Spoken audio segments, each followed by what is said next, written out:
In this segment, I'd like to show you how to multiply complex numbers. I have 3 different examples that we're going to work through. The first one is to take 5i and multiply it to the complex number 3 minus 2i. Because I have a multiplication outside of a parentheses that has more than one term, I'm going to use the distributive property. So 5i times 3 is going to give me 15i, and 5i times negative 2i is going to give me a negative 10i squared.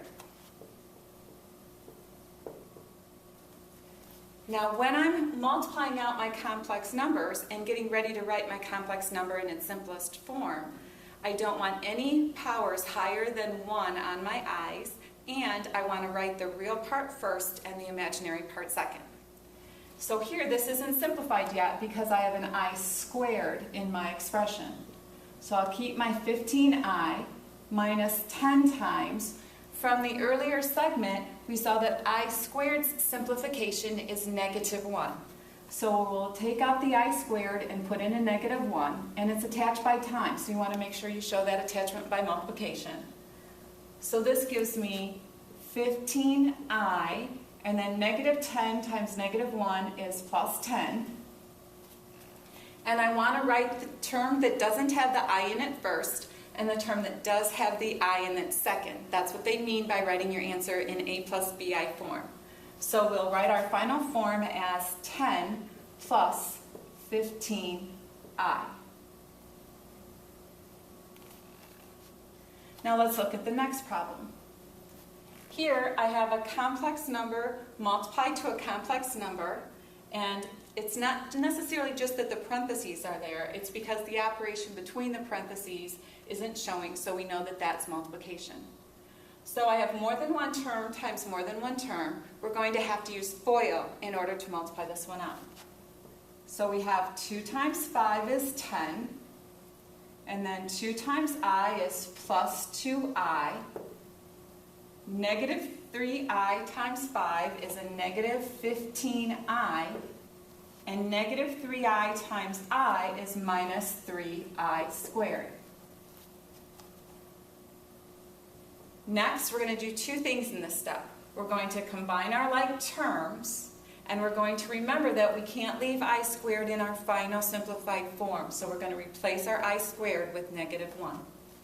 This gives me 10 plus 2i minus 15i is a negative 13i, and then I have minus 3 times, take out the I squared and put in negative 1. So that's 10 minus 13i plus 3. Negative 3 times negative 1 is positive 3. And then finally combining our like terms again, 10 plus 3 is 13. So I have 13 minus 13i.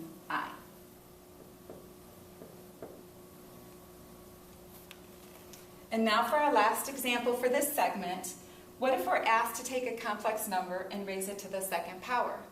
Well, remember, when we have more than one term in a parentheses and we're taking it to a power, we need to write it out times itself and then apply the distributive property or our special product rules if you want to look at it that way.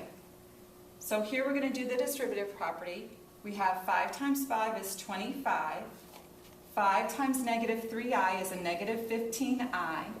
Negative 3i times 5 is a negative 15i. And negative 3i times negative 3i is a positive 9i squared.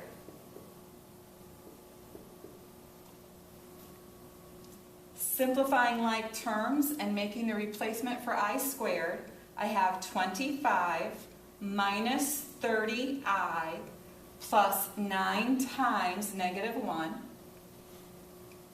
And then 9 times negative 1 is negative 9. That when I combine that with 25 will give me a 16. So I have 16 minus 30i as the final result to that last example.